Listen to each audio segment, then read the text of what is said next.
Hello, Gorringes are on view yet again, this time for our sale on the 22nd of November. And for once we're out and about. They do let us out from time to time. And the sale features, the first 150 or so lots feature the contents of a lovely house here in Sussex that's been sold and the owners are on their way. And so an interesting collection of decorative furniture, wall lights, garden items, all sorts of things that come in. As I say, about the first 140, 150 lots of the sale. Do have a good look. Everything else will follow in due course. Thank you.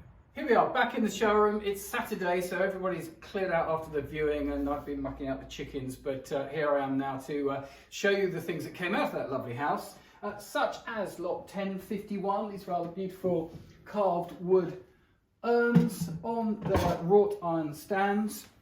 We've got some lovely garden statuary. We've got garden benches. This rather handsome pair of cast iron urns on composition pedestals. There's box, hasn't got the blight yet, pleased to say, in planters, rather smart those. Good looking Spanish walnut table here. So a whole mixture of things. If you have a look at the website online, you'll see the pictures of everything in the house, which is rather nice, including this lot, 1047, splendid tables. It's over 4 meters long. Measure your dining room first, or you may be disappointed. You might need to put on an extension. With, as a separate lot, the set of 12 chairs round it, these rather lovely spindlebacks. So that's a good lot. Other things here, we'll just keep going. Lot 1074, these rather gorgeous carved giltwood wall lights. Set of 4 of those, made to take candles, not wired for electricity. Makes a nice change. Across the back here, there's these rather lovely tapestry. Stop saying rather lovely, Clifford. Rather lovely tapestry panels. Lot 1071. Something a bit more recent. These tin aloe vera, I suppose, growing in planters. They are lot 1006. And then sort of dragging on through things like Swiss oak hall chairs, 1079 there. Rather fine Isfahan rug on the floor, which is, I'm looking now, lot number 1099. And it just continues on. There's a fab metal day bed, there's lacquer cabinet over here, funky bird lamps, all sorts. Pictures as well, large composition wall plaques. So it's a really good lot. It's about 130 lots and it's all the beginning of the sale. So have a look at that and you'll catch it all. We'll go through and see what's in the smalls now. So in the smalls room, the usual complete mixture. I like that hall lantern. Look at that, that's not a bad looking one at all. That's lot 1344 with a nice stained glass, alternating stained glass panels. Across the way here, a couple of good samplers in the sale. This is lot 1278. So what do we look for in a sampler? Well, usually we get a verse and some religious script. So this one's a little bit different in not having that, not having the alphabet. We've got some little panels here. Love, star. That's about all we're going to get. Don't see a name upon it, but finely worked. A&E, Adam and Eve here, not accident and emergency. Rather lovely Georgian house. You know, some nice little features. Look at this little cat here, I don't know. So anyway, that's rather lovely. Lot 1278, not the most fashionable things these days, but when they like them, they take off and make good money.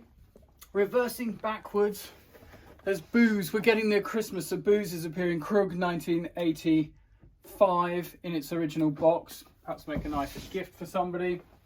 Where's the other sample? Here it is. This is lot 1291. Perhaps a little faded if we're being critical. This is by Maria King, finished this sampler October 13th, 1818, I think that is.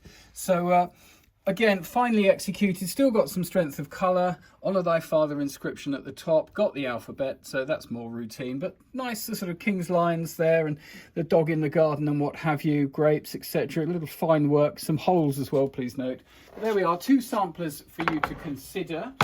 What else caught my eye? Well, I picked out a bit of silver to show you. We haven't done silver for a few weeks, so I thought we'd have a look at that. So I grabbed a few lots. Working backwards, Joe's been busy up in Tunbridge Wells office, open every Thursday, please remember. And from a complete contents there, pick this out, lot 1420. This is, it looks like bound wood, but this is tollware. This is painted tin. I suppose a sort of double bottle carrier or wine cooler. Lot 1420. I think that's rather nice. Don't know if anyone else will. I picked this up. This came down from a customer, a regular customer, Jeff, who comes down from South London, on a regular basis. He picked this out, brought it down. It's rather nice. Roger Hampson is the artist. Marshfold Lane, Bolton, 1978. That's painted. Google him, you'll see all his works. A lot of mining town sort of and industrial subjects and figures. I think the estimate's 200 to 300. Suspect it'll make a bit more, sort of 3 to 5 perhaps might be where it goes. That was 1566. I digress. I was talking about silver, and so I picked out a few of the more sort of collectible items, silver lots. So working across here, what have we got? 1851. 1851, nice leather case, always a good start. We open it up, and there we have a rather nice little sewing set. And as we can see, from Theodore D. Starr of Fifth Avenue, New York, is the legend upon the lid.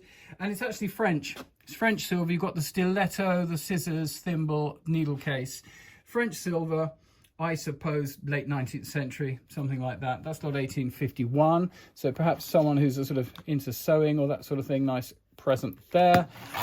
For the whiskey drinker in the world, there's a pair of these rather nice silver-mounted whiskey flagons. Sometimes come with the labels, the silver labels, and these seem to have come up in popularity, I think, with the rise of whiskey as a collectible commodity and what have you.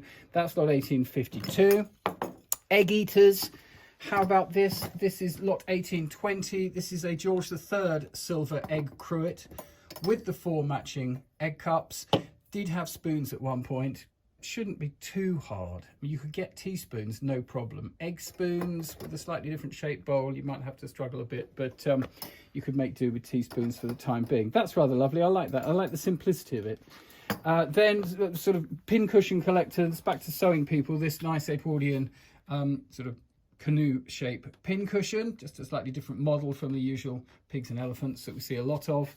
And then finally 1824, here's a rummage lot. What do we get? We have a nice big silver buckle, some labels, Madeira and port. They look plated, but they're not. No, they are silver. They're not ancient, but they are silver. Then we get a nice Georgian.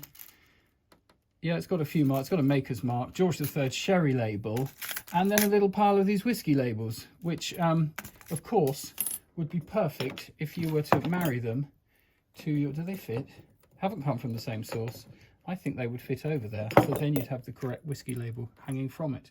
So, and some to spare. So that was lot 1824. So as ever, lots of other silver behind the counter, teapots and casters and all sorts of bits and pieces. So some nice silver down there. So have a good look at the sale as we see it. All sorts of interesting things, knob kerries, Bristol battle maker wall clocks, Chinese vases. It's all here as ever. Come along and have a look. The viewing, as always, Friday, Saturday of next week, and then the sale is on the 22nd. We look forward to seeing you there. Thank you.